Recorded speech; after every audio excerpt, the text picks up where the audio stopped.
Hi everyone, आज की हमारी वीडियो का टॉपिक है present indefinite tense. English language में टेंसेस की अहमियत से इनकार नामुमकिन है, क्योंकि वो चाहे स्पोकन लैंग्वेज हो या रिटन लैंग्वेज हो, यानी आप एग्जामिनेशन के आंसर्स वगैरह लिखते हैं, स्टोरीज लिखते हैं, एब्स्ट्रैक्ट्स लिखते हैं, समरीज लिखते हैं, तो इन सब में जो है टेंसेस बहुत ही अहम और की रोल प्ले करती हैं। तो अगर आपने स्पोकन लैंग्वेज यानी स्पोकन इंग्लिश सीखना है या रिटन इंग्लिश सीखना है, तो आपने टेंसेस को लाजमी तौर पर सीखना है। So without wasting any time, let's kick off the video. Definition. Present indefinite tense की डेफिनेशन कुछ इस तरह है। It shows us habitual actions occurring in the present time, यानी ये हमें वो काम, वो एक्शंस दिखाती है प्रेजेंट इंडेफिनिट टेंस जो कि मामूलात के मुताबिक लोग करते हैं, यानी तसलसल से करते हैं।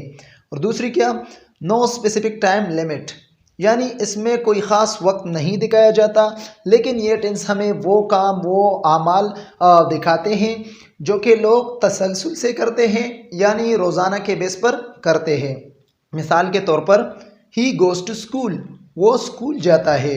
तो इसमें ख़ास टाइम, स्पेसिफिक टाइम नहीं लिखा गया, लेकिन इसका मकसद ये है कि वो तसलसल से, वो मामूल से स्कूल जाता है।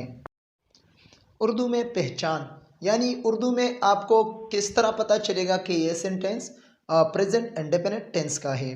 तो उर्दू में इसकी पहचान ये है कि इस टेंस के जुमलों के आखिर में ताहे, ताहूँ, तीहूँ, तेहें वगैरह आते हैं।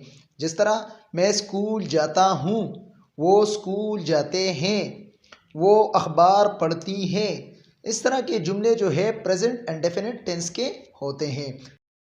स्ट्रक्चर और फार्मूला, इस तरह के सेंटेंसेस को ट्रांसलेट करने के लिए आपने इस फार्मूले को अप्लाई करना है। फर्स्ट ऑफ ऑल आपने लिखना है सब्जेक्ट, फिर आपने लिखना है first form of the verb. लेकिन अगर आपका सब्जेक्ट जो है वो सिंगुलर है, तो आपने एस या ईस का इजाफा करना है वर्ब की फर्स्ट फॉर्म के साथ, फिर आपने लगाना है ऑब्जेक्ट। इस फार्मूले को अप्लाई करके आप प्रेजेंट इंडेफिनिट टेंस की कोई भी sentence Urdu to English translate कर सकते हैं। मिसाल के तौर पर हमारे पास एक सेंटेंस है, वो स्कूल जाता है। जाता है यहाँ पर इसका मकसद है कि एक बंदा है, तो सब्जेक्ट ही लगा, first form of the verb लगा गो, और ऑब्जेक्ट लगा स्कूल। लेकिन यहाँ पर चूंकि हमारे पास ही सिंगुलर है, तो गो के साथ ईस का इजाफा हुआ, क्योंकि हमने कहा था कि first form of the verb के साथ एस या ईस का इजाफा होगा। दूसरे नंबर पर देखिए, वो क्रिकेट खेलते हैं, दे प्ले क्रिकेट। दे जो कि प्लूरल है, प्लूरल सब्जेक्ट है, तो इसके साथ first form of the verb के साथ कोई इजाफा नहीं होगा। फिर इसके बाद नेगेटिव सेंटेंसेस किस तरह बनाने हैं प्रेजेंट इंडेफिनिट टेंस के।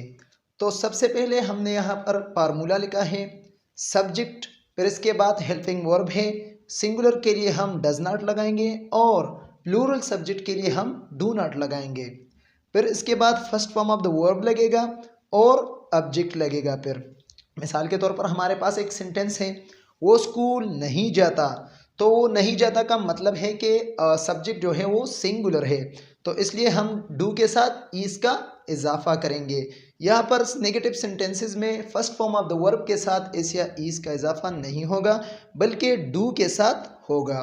जैसे वो स्कूल नहीं जाता, he does not go to school. वो अखबार नहीं पढ़ती, she does not read newspaper. Last number पर है इंट्रोगेटिव सेंटेंसेस, यानी इस टेंस के सवालिया जुमले किस तरह बनते हैं।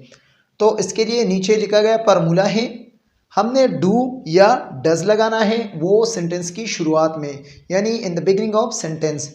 डज हम लगाएंगे सिंगुलर सब्जेक्ट्स के लिए और डू हम लगाएंगे प्लूरल सब्जेक्ट्स के लिए। फिर इसके बाद हमने लिखना है सब्जेक्ट, फिर इसके बाद हमने लिखना है वर्ब और वो first form of the verb, और फिर इसके बाद ऑब्जेक्ट। तो फार्मूले को देखते हुए हम इस सेंटेंस को किस तरह चेंज करेंगे। क्या वो स्कूल जाता है, यहाँ पर सब्जेक्ट हमारे पास सिंगुलर है, तो हम क्या लगाएंगे, डज लगाएंगे। फिर इसके बाद सब्जेक्ट ही, फिर इसके बाद first form of the verb go, फिर इसके बाद ऑब्जेक्ट स्कूल। तो किस तरह ट्रांसलेट करेंगे, does he go to school. फिर इसके बाद सेंटेंस है, क्या वो क्रिकेट खेलते हैं? इसमें हमारे पास जो सब्जेक्ट है वो प्लूरल है, तो हम डू लगाएंगे। Do they play cricket? Do they play cricket?